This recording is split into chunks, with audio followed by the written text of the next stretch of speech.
Hello, I'm your host Vince Chimo, and welcome to another episode of Making It, the video series dedicated to demystifying the music career and just speaking with successful musicians about their strategies and their life and how things have blossomed for them.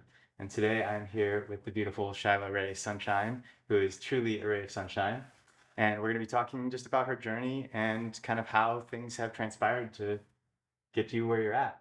And the first thing I kind of wanted to look into is just if you could tell me the tale of your song Into the Wild, not necessarily the creation aspect, but just the steps you took to get it to where it's at and kind of how that got to an audience. Right now, that's got about 5 million plays on Spotify, and it seems like it's really touched the hearts of a lot of different people across the world. A lot of people actually, I'm really grateful for how it's been able to travel and reach, a lot of people in different countries. It's been really cool to see how it's landed in the ceremonial space. Also, a lot of people are learning this song to sing it because it's quite simple. Maybe not vocally, but melodically. The melody is really catchy, but that song I think for me was an important that was an important song for me to, you know, send off for others. I felt at first like this was a song that would represent the free spirit within us all, and I needed it for myself. And then soon after I really realized this is a song for other people. Because some of my songs I feel I have written for myself for my own healing. That song felt important for me as maybe an initiation, because it represents maybe more of like my native self, and I needed something that spoke to this part of me and my life and my path coming from Canada, because I come from Northern Canada and I come from a lineage of First Nations women. And so for me, I needed like an anthem, that where something changes in my voice, where you can really feel the power, in my voice. And so after I wrote that, and I loved it just simple. It was like there were many offers of like, should we add this? Should we add that? And I was like, no, I just wanted just my voice, shaker, just a little bit of drum in there, and the harmony. So it's very, it's really showcasing just like my voice in that one. And it wasn't even that popular when it first came out. It was like people loved it and it got everybody's attention. I would start my set with this song a lot. And then over time, I noticed it started to gain popularity because I think as a lot of people are approaching healing work, working with plant medicine, for example, doing ceremonial work, they're looking for songs that help them open vocally. They're looking for songs that help them tap in creatively. And this, I think, has just been one of those that's just helped a lot of people kind of find their way, back to their voice, back to their truth, and just really speaks to that part of us that really yearns to be free and that just really wants to be in the wild and, Hmm. away from everything and just like with ourselves. So I just love that it's found its way out. Yeah, it's a beautiful thing. I'm sure for you, Yeah. it's to see it doing so much good in the world. It's like, okay, this feels amazing. Like I have people in, especially in the ceremony Yeah. space, where there are people having transformative Mhm. journeys. To understand that your message is getting to people and impacting and having people learn your song. Yeah. That's what we do this for. Yeah. So It's so sweet. Yeah. do you feel like at the time of the release of that, you had done a lot of backlog of work to build your community to where if there, if the content of the song was something that really resonated, there's enough of a base built to where it's like, okay, the content's really quality. If and people, I have enough of a network that people can share it, you know. Hmm. And can you speak about that and maybe that process and kind of where you were at that time? Things actually grew exponentially after Into the Wild.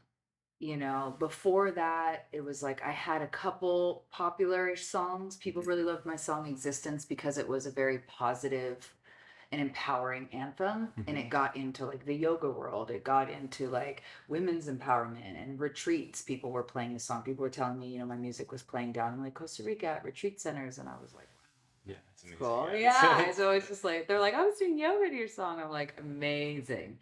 Never knowing that that's what my path would be, never knowing that that's where my music would land, never knowing that it would find its way there. Because, when you're making music, you don't always know who it's for. It's Mhm. like, I feel we do it for ourselves first and foremost because it's, therapy for me. It's the only thing that really, truly, genuinely makes me happy in the world. That's always there. It's always consistently there.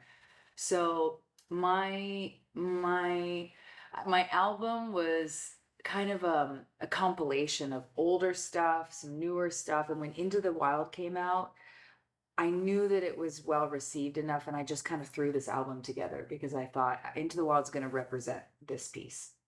It's strong enough to do So that. you felt confidently without having the knowledge that this was going to be like your biggest song so Nobody far. was like, "Oh, it's a hit," Yeah, but you But felt I confidently mean, my about that. guitarist was my producer at the time. He's the one that helped produce that song. Shout out to Rory. It's the only song we did together, and he did great on that. And it was just us. And when that happened, though, like when the song came out, yes, I felt confident because I was like, "This is different. Hmm. This is different from everything else I've done." And I just felt so good about it. And the production I thought was great. So it represented the project for me. So it's really what helped me put out an album. And again, like Yeah. that's a kind of a mix of older stuff that's not the greatest quality, but people love it. It's not for me anymore. This is for other people who are just getting turned on to my music. I can't stand listening to that stuff now. I put it on and I'm It's like, funny how that "Aw, works. Like, oh, that was like so long ago. baby Shylah was just like, coming up." Well, and just to plug your latest large work, Lessons in Love, Yeah. 2023, Yeah. beautiful album. I got a chance to just sit in this beautiful space and listen to it right before our interview, and it's very good. So strongly recommend checking that out as well. Yeah. Really proud of that project because I was a part of the entire production process. I, felt like my ear has developed more. My vision has grown for like Mhm. what I want, what kind of sound I want to have. Mhm.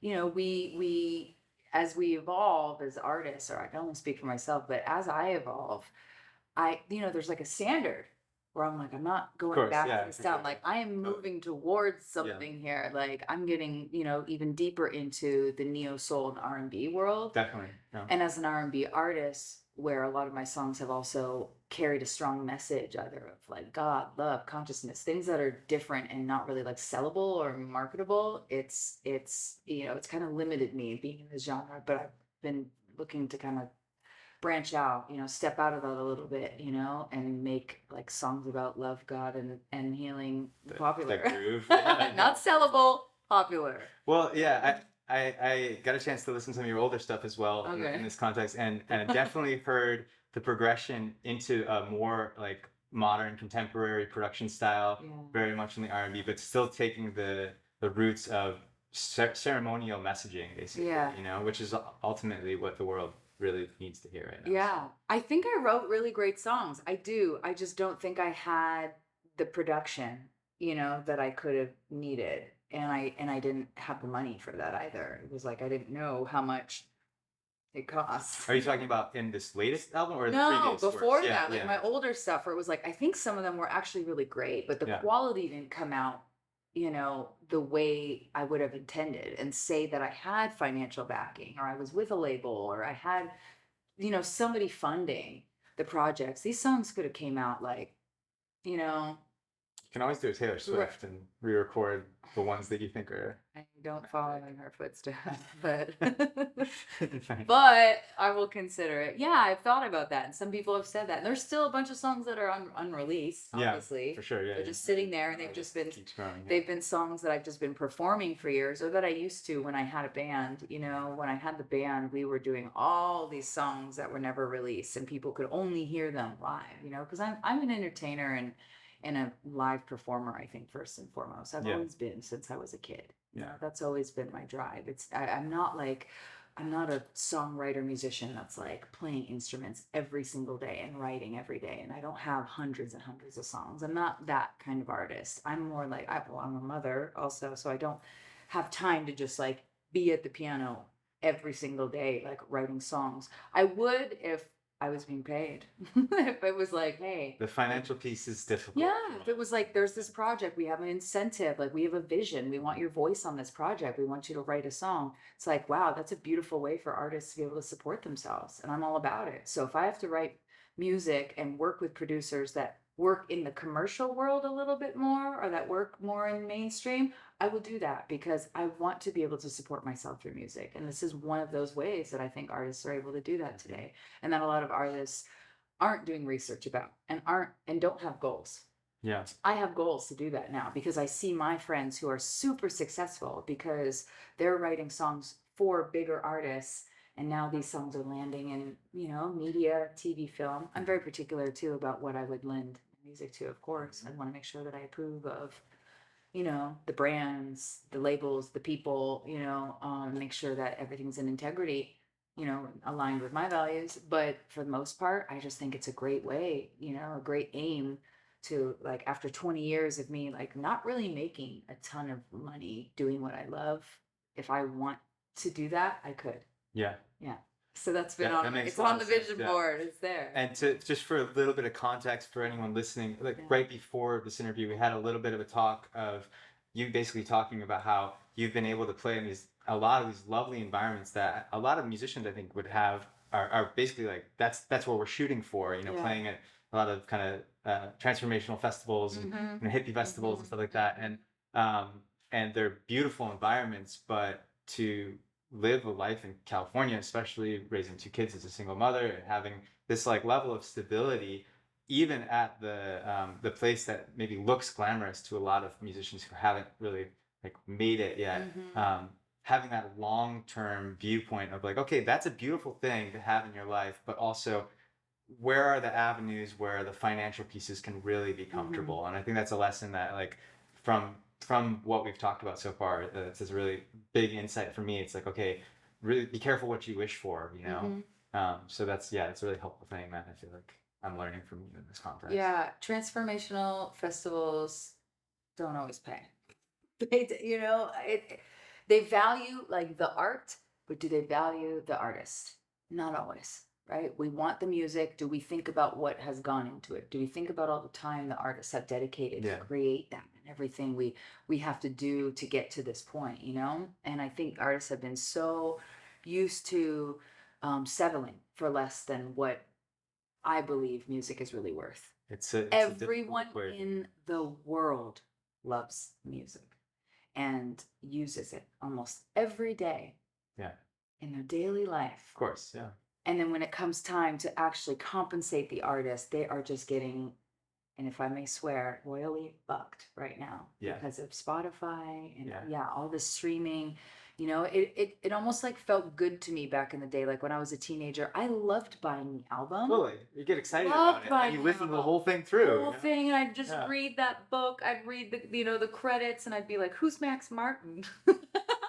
I'd be listening to all the pop, and I was like, "Oh my God, Max Martin is doing all this stuff," and and I would just love reading through all of it and imagining the process. Yeah. And everything that this artist, like, how did they get there? I used to reflect on the same thing. I still do. I always think about, how did this artist get there? How did they get that opportunity? Okay, so then to take that idea of like, we're talking about content that really resonated with us as we're digesting the CD, the liner notes, and like the whole experience of that.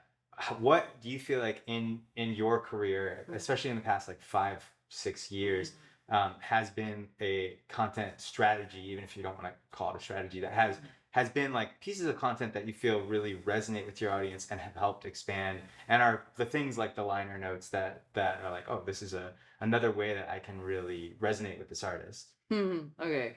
Wait, is this like asking like my secret? I mean, I don't know if it's secret my formula, my strategy. Okay, my strategy, and I didn't know that this was it until I started to realize it.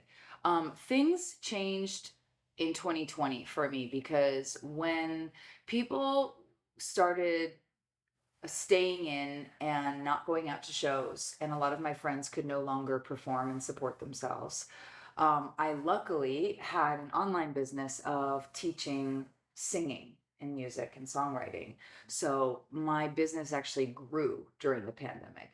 I got my first opportunity during the pandemic to be flown somewhere and be paid to go play. At the time when nobody was traveling, people were freaked out, and there was all the mandates, and somebody in Florida was like, "I really want you to come out here." And I was like, "I'm down, I'm not afraid of this virus. Like, here I go."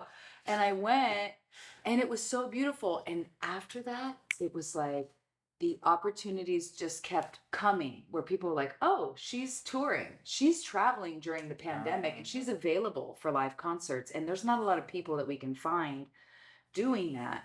So things really shifted for me then, because before that, it was all band, always. I never performed solo, Gotcha. ever. Yeah. So for me, it was a huge initiation of, okay, you're going to learn how to just perform by yourself. And what did I have to do? I had to, I didn't ditch the band. The band fell apart. It was like they moved away and things happened, in the Bands. pandemic. Yeah. Yeah. No, but my band was solid Yeah. for a long time. I had residencies, like I always had gigs. I played tons of weddings and private parties and bars and all that stuff. I was just like in that groove for a minute. But when that happened, I realized the importance of community.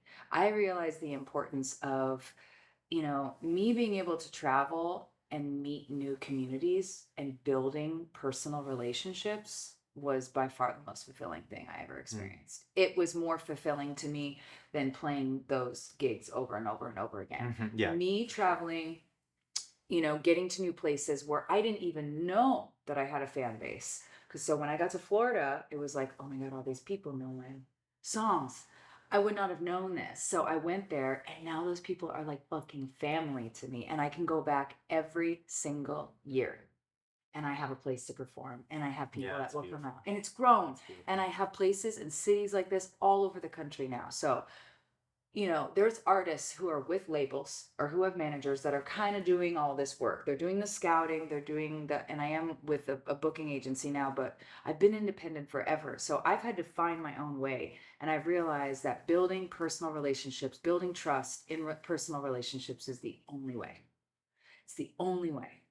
And then those personal relationships have communities around them. Oh, that you're and playing to, they've passed my that's- music to each other. Yeah, You know what I gotcha. mean? And then friends share my music, and friends share my music, because we're sometimes just hearing stuff through Spotify playlists. We're finding people's music in some way, but there's something so special about when these communities are developed, whether it's plant medicine communities, yoga communities, empowerment retreats, ceremonial stuff, like whatever bracket or genre that somebody's music in. Again, mine had just happens to have like kind of fallen there, and my Mhm. music's changed, so I wouldn't say like my Yeah. newer stuff is like yoga music. It's Yeah. not. Yeah, gotcha.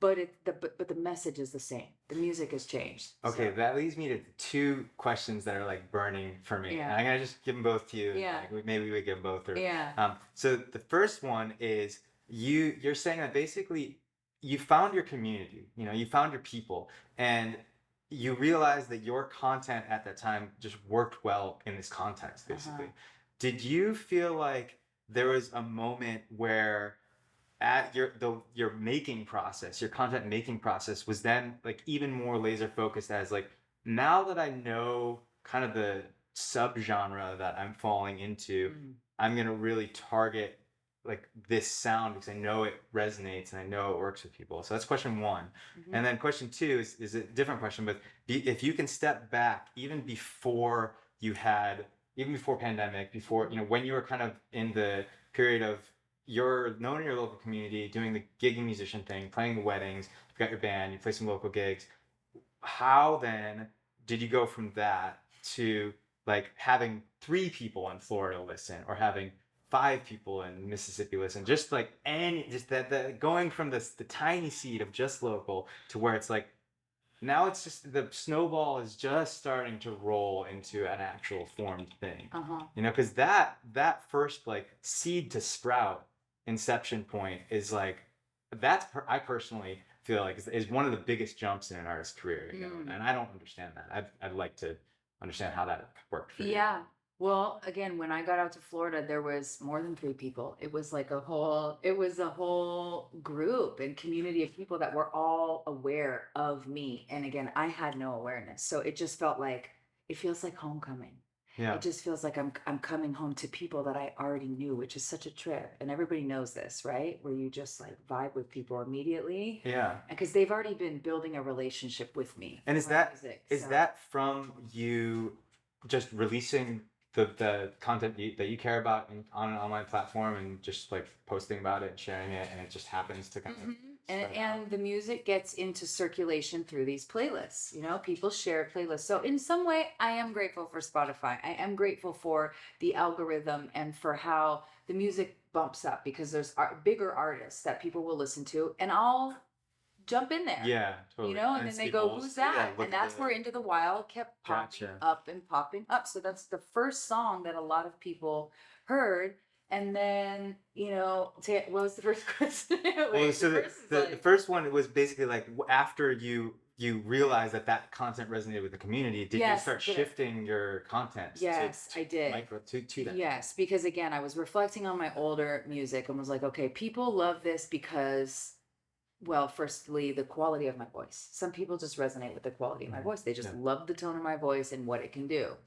Secondly, the message and the lyrics of the music is really important to people because this is what's helped them get through certain things in life, right? And we need that uplifting, that positive music to help us get through really difficult things in life. And so how do again keep that message the same but change the quality of the music? So absolutely, this newer stuff, the new album Lessons in Love, the focus was I want this to sound like shit you would hear on the top of the Spotify playlist when you're listening to Mm. Cleo Soul, Yeah. Alex So Isley, Snow intentionally. Allegra, like some Yeah. of the, Erica Badu, like some of the artists that I just love and whose voice I feel a deep resonance with, Mhm. right? So I want my shit to get up on the algorithm. It's tough to do independently. It really helps when you have a label and you've got money Yeah. going into that, Gotcha. but I haven't had that. So I just have to keep being consistent, and doing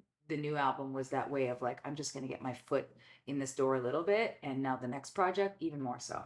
That makes sense. But it's a study. I'm like now, I know music is a study constantly. Yeah. I'm always Constantly listening learning. to Yeah. what are they doing, who produced this, wow, this person produced this as well, like, okay, cool, how do I get in touch with that producer? I'm also a real go-getter. Yeah. So the networking aspect's Oh my huge. God. It's easy for me. It's really difficult for some artists. And I hear a lot of artists say, like, I have trouble promoting myself. I'm not a good networker. I have social anxiety. And I'm like, well, that doesn't And work. you're dead in the water, basically. Yeah, nobody's gonna know who you are if you Yeah. don't promote yourself. No. If you don't have social media, Yeah. people have no clue you exist anymore. It's not like that anymore. It's changing and we have to move with it. And I want to stay current and I never want to stop what I'm doing. So if I never want to stop making music, performing, touching people's lives and hearts with my music and my voice, traveling to new places, Then you meeting have new to community, have to reach absolutely out. have to. And it's not a choice. It's like this is just what I'm good at Yeah. too. It's like it feels like first nature to me. It's interesting because so many. I feel like I've fallen in the camp, and so many other musicians fall in this camp where it's like I have to make music. Like no, there's no question about it. Yeah. But the reaching out promotion, I it's like have to make music, and so I think that there are a handful of people who are it's natural for them to also do the networking because it feels just like an extension of their art. Yeah. And I think learning that and adopting that mentality and shifting that kind of story is a really powerful thing. I also really believe in myself. I do. Yeah. And I don't feel that I was really encouraged in the way I could have been when I was young. Some people were really Yeah, nurtured totally. in their gift. Definitely. I feel like I was kind of on my own a little bit. So I've kind of been on my own for a long time. I left home really young. If you look into my story, yeah, I left as a teenager, moved out of my parents' home and just found my way. It was like I was performing at, bars underage, performing karaoke every week, and people would come out and see me. So again, the performer in me wanted to be seen, wanted to be heard, wanted to be validated, wanted to be told, you're doing great, Yeah, darling. for sure. Like, Yeah. Yeah, there's a lot. I got that yeah, for so sure. it gave me that confidence of like, oh my God, I'm being received. Like people appreciate this. I've been working my ass off my voice. Mhm. I've been like listening to all these different artists, studying what they're doing with their voice, and locking myself in my bedroom for hours, just different records all the time, just like copying exactly what they were doing. This was like my method. That's like, those were my teachers. I Mhm. never had a voice lesson in my life, never had a singing teacher, Mhm. never studied music in school. Okay, so speaking of confidence, we were just talking about basically how you have to stand behind your music and do that confidently. But just getting to know you as a person, I've found that you strike this really good balance of being able to stand behind your art and just be a confident woman in the world, Mm. but not do that in a way that's like a egoic, narcissistic expression. And I'm assuming that all of your social media content also follows that same kind of Mm. line. Do you Mm. have any tip for people who are kind of getting to that point where they want to really confidently stand behind their music and express themselves in a way that's like, I believe in myself, I support that, but not fall into the trap of like, it's about me? Mm. Yeah, because it's not about me, and I've realized that over the past few years. I think my ego really served me for those years where I really had to like push through. And now that I feel like I've pushed through, it's easier because I can just be comfortable there and know, like, you know what? I worked my ass off for years. I was cleaning houses, by the way, up until, 8 years ago when I started teaching. It was like a huge commitment of like, I'm not going to work these jobs anymore, and I'm just going to start my Yeah, business and yeah, support myself. And that's really scary for a lot of people, totally. especially musicians who have just been, yeah, again, undervalued, and just been doing a lot of things for free and been in service. So for me, it was like a huge leap to, I'm going to actually do this fucking thing, and I'm going to live my dream. And then that was the beginning of, I think, where that real confidence had to come in. And it was real. It wasn't just like, oh, I have to put on this mask and be this. I mean, I will do that when it's necessary, but that ego served me in the time where I really had to believe in myself. Because again, nobody was there in my corner being like, we're going to get through this, and I'm going to, support you either financially, in any way. I've always had to figure it out on my own. So absolutely, I've had to believe in myself to a degree that didn't even feel possible. And now it feels easy. But what I've realized is when I get out of the way and I realize like I'm just the vessel, right? And this is what I teach in singing. It's like you're just the vessel, right? And you have this voice, and it's like God's spirit is moving through you in this particular way. That's why you have the tone of voice you have. That's why you have your sense of humor. That's why you have this ability to touch others in this way. And I've realized that one of my gifts is, being authentic and just like being okay with who I am now. Because when you go through dark, difficult shit too, you learn to just forgive yourself, and you learn to just move through it and be happy and love yourself. Like no matter what, no matter what. And so I've been through many years of that, and I've just realized like it's more important for me to be authentic and let people feel comfortable and like they can be themselves Hmm. around me than me, thinking that like because people love my music, that makes me any more important. It Hmm. still trips me out too. It really does. I'm just always like, wow, these people like are here to listen to my music. Yeah, I mean, and I'm sure all people have that realization, especially people who are famous. It's like the attention, the focus, the energy. It's like it's too much. It's too much for people, and it really takes away from our authenticity. It's like so. I'm really all about getting to the core, and getting out of the way, and let God work through me to do this. To be in service to the greater good, and Hmm. for whatever reason, I've been chosen to have this voice and carry this and write these songs and be this figure for people where they can use the music for their own healing. I tell God every day, just use me. Just show me why I'm here. Hmm. Yeah, And yeah, I totally. wish that for more people. Just yeah, like get out of the head, into the heart, just like To get out of the way, let yeah, the get music out of the flow. way. Yeah, Uh-huh. yeah. Uh-huh. Yeah. And it seems like so simple and easy, but it's really difficult because people are very stressed. People are in fear. A lot of people worry about the future. They worry about how they'll support themselves. They worry about like if they'll make it or not. And it's not even about that. It's Okay, not about so making it or not. Making it could be anything. so Anything. as we're talking about this, there's a moment in time that I'm really curious about. 8 years ago, where you jumped into the pool, and you were cleaning houses. You have 2 children, Yeah. so you Was jumped busting into the ass. pool of music, where you said, "I am doing this. I'm going to make this work." Like, just energetically and emotionally, what was that like a major catharsis for you in your life, and how did that? What did that look like for you? You know? Okay, it looked like me. Okay, yeah, the 2 kids, and I was working like at least 3 to 10 cleaning jobs, like just every day it was going, and I would have my headphones on and I would be just fantasizing about performing and writing music. It was like I'd be listening to music and Yeah. being like, I have this in me.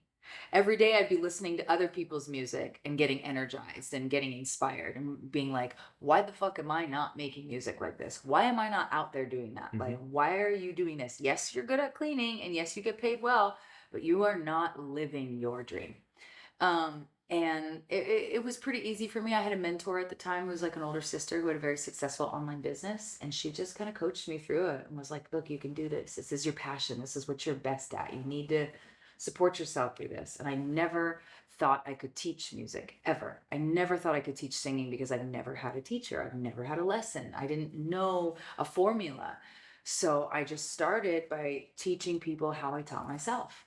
So I started with those steps of like just start here, and then it just grew and grew and grew. And now, man, like what I've learned about the voice, what I've learned about confidence, what I've learned about self-esteem and fear and challenges and guilt and shame and all of these emotions that are related to the voice and singing, and gets in the way of our artistic capabilities and our creativity. And so I've become more passionate about it, and I feel like, yeah, I have a lot of confidence now as a singing teacher because I've worked with hundreds of people. Yeah. And like everybody sure. has a lot of the same fears and has a lot of the same issues with their voice, and just they all want the same thing, really. Everybody wants to learn how to sing in key. Everybody, everybody wants to learn how to just get to that place where they just feel confident and grounded again. So you listen to my project from last year, you'll hear that in my voice. You listen to 8 years ago, it's not there. Yeah. It's not there. I'm holding And back. by teaching, holding you've learned back. from your students, I'm sure, the commonalities and things in your own that you Oh yeah. Oh, it's taught me so much. It's rewarding for me. It's taught me how to be a better person too. Because now I'm okay. So here's the funny thing. So when I was a teenager, and during those really difficult years of just where teens are just relentless, and they're bullying and they're just fucking mean, right? I remember being made fun of a lot for other things, not my voice, because my voice was my strength, right? But I was made fun of for other things, which I won't go into today. You'd be very surprised. Oh, know. kids are creative, man. Oh, Creatively yeah. cruel. Yeah. for Yeah. sure. So, I was just like struggling with friendships or whatnot. And and I held back a little bit in school. It's like, again, I wasn't in music class, I was like doing art. There was something in me that felt a little afraid of, being in music class or taking singing lessons, because I was afraid I was going to be told that I wasn't doing it right, or that I hadn't learned it properly, or that I wasn't as good as I thought. I had to believe in myself again because, I just had to. I had to get myself through that. So I was afraid of the same thing. I was afraid of that rejection. I was afraid of being told, like, look, you're good, you're not that good. It was like, oh, would have just like crushed my spirit to hear that. And I mean, that happens. So I never wanted to do Yeah. it. So I completely understand why people have like this immense fear, but they feel drawn to work with me because I've already bonded with Yeah. me and my voice through my music. So I've worked with both. I've worked with people who have never even heard my music before. And then I'm like, oh, well, this will be a treat. Now you get to go and like hear what I've done. And some people have just, found me because they love my music. But in that process, like I really learned, like growing up and feeling a particular way about being on my own and having to learn everything kind of the hard way, and never having that that nurturing to be there for me. It was like, my community, my friends, the people who love me, who really saw me, were like that was my soundboard. These were Hmm. the people giving me that feedback, and that has to be loving and nurturing. And I've really learned to soften in that process and be that loving, nurturing presence for people when Hmm. they're opening up and experiencing very, very deep feelings of guilt and shame sometimes around the voice. So it's taught me the compassion, the softness, because I used to be very cocky, like in high school, because I had to put on that fake, like, well, I got my voice. I Hmm. might be getting made fun of for A, B, and C, but I've got this gift. I've got Hmm. this voice, and nobody can fucking sing like this in my school. And I knew that, but I couldn't really like, I didn't really, I showed it off like a little bit, but I didn't utilize it to the degree I could have. Yeah. If I had like joined the school band and like really did that, I don't know, things would have been a little bit different. Yeah, but I mean, ultimately, you might not be where you're at today. You know? No, exactly. But I felt more comfortable performing for strangers in a karaoke bar than I did for my peers in high school. That's Understandable. what it I was. understand, I especially didn't if feel you're in a, accepted yeah. and loved by people. I felt like they were going to criticize me and make fun of me, and they did. I did my like finale, like my last year. I just like, did the thing, the talent show. I was like, fuck it. This is my last year. Like, let me just go out on a high note, Yeah. literally. And so, yeah, I just really learned how to work with people in a way, and nurture them in the process, knowing how scary it can be, knowing that like I had to push myself through those years, Hmm. and then now I can be that for others. Totally. So it feels really Yeah, because you've beautiful. gone through the other side of it where you felt like, okay, there's this immense amount of criticism happening in my life. I know how Hmm. that feels. I know how sensitive the voice is. So you can then Hmm.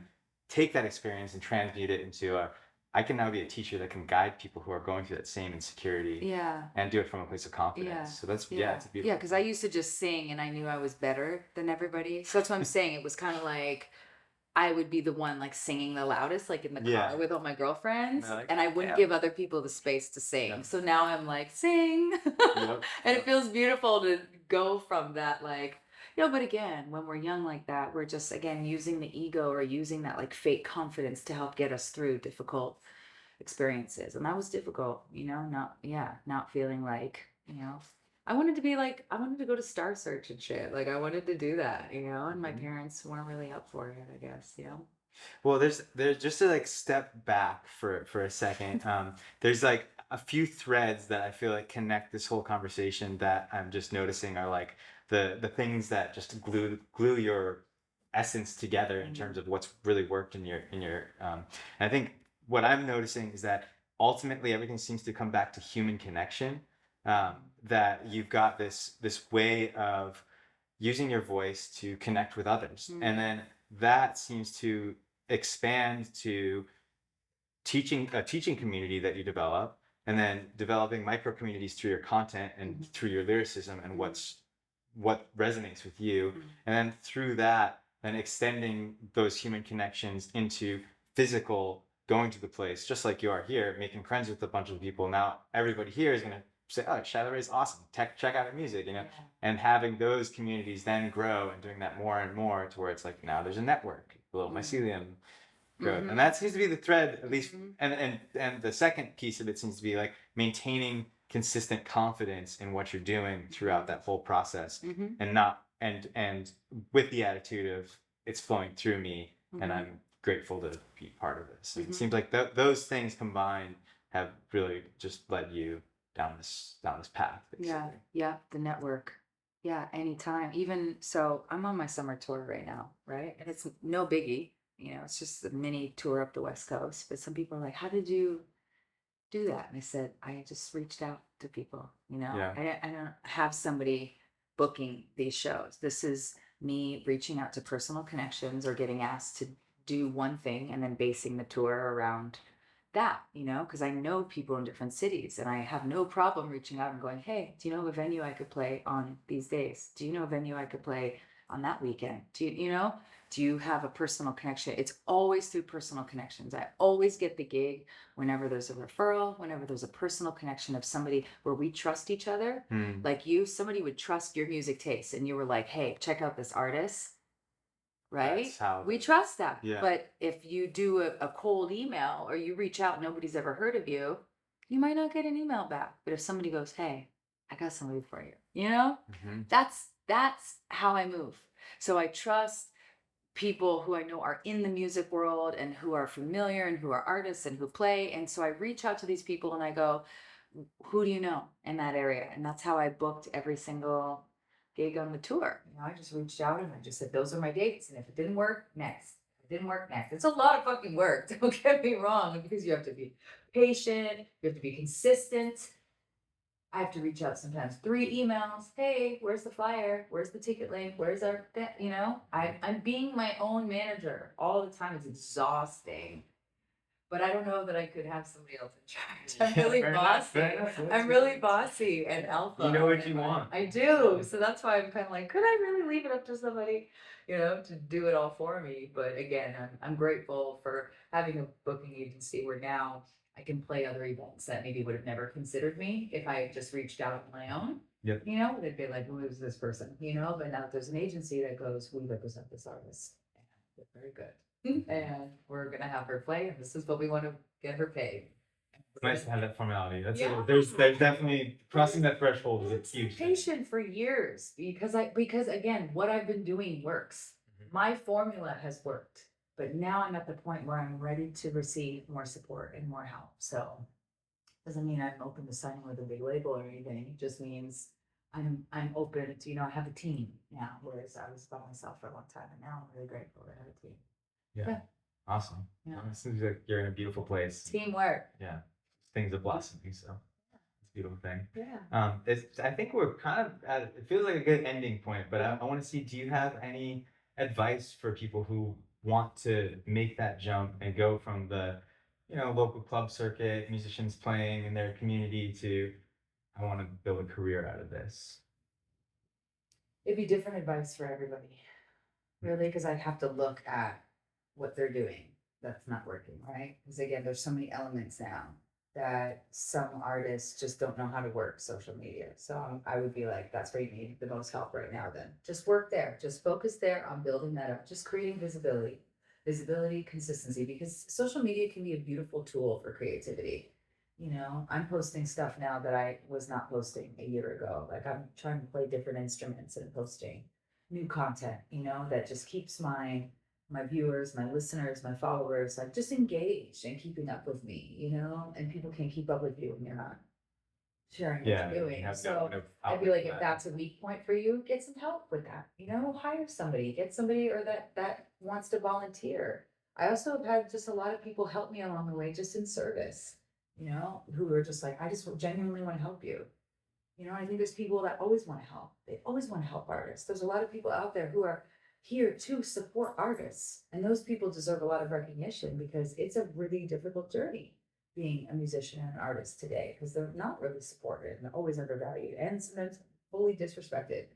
And so I think we need more allies and more people that are just there, you know. So I love working with artists in that way. And I think one day I'll do some sort of like 2 day immersion like workshop, or I'll do like maybe a course, you know, just so like because I really do want to help people. I want to help independent artists. I especially want to help young women that want to learn how to support themselves, mothers, you know, anybody that has the dream, that has the vision, but maybe doesn't have the means Mhm. and doesn't quite believe in themselves. It's like that's where I can be a great ally and a great mentor for young women who are just kind of coming up and who are maybe even intimidated by the music industry and by all the the steps and the things that you got to do, you know. Where it's like I'm just pretty fearless in general, so I would just be like, okay, I love that. let's go Yeah, for I love it. it. I It's love like it. nothing in the way. You know, we're only here once. You know, just enjoy. Yeah, that's my advice of the day. Okay, so I want to do just like a quick summary for those who want to skip to the end of everything we've kind of discussed and some of like the key points Mhm. and just step in if you feel like no, that's not at all what I was talking about. But the things that I've really taken from this to focus on are, I guess, first maybe ask friends and ask for people in your community who know your music to look at what you're doing and tell you what's not working. You know, because we don't all have a Shylah Ray to analyze our I'm social media. available. Yeah, so or hit her up. So that for one. Two, it seems like focusing on human connection, understanding your community and where your music fits in and reaching out to those people to further develop those connections is just paramount to growing anything. And three, just maintain confidence in your art and do that in a way that's not arrogant. You know, it seems like those are like the three kind of primary topics that we discussed. You know, so. Believe in yourself. And listen to Shylah Ray Sunshine. That was the song. That was the song that I did on my. Remember when I said I went out on a high note? Yeah. It was the oh gosh. Oh, I just gotta give a shout out to Jessica. So yeah, it was anyway. There was a talent show and it was me and like one black girl in our school that could sing. And so we did a little Mariah Whitney. You will when you believe. We did that. So we did the little duet, right? That was a toughie, but anyway, yes, believe in yourself. That's it. Well, that's a great note to leave on. And yeah, thank you so much for your time. And, yeah, it's really inspiring for me and Good. hopefully everybody else is watching. So. Yay! Yeah.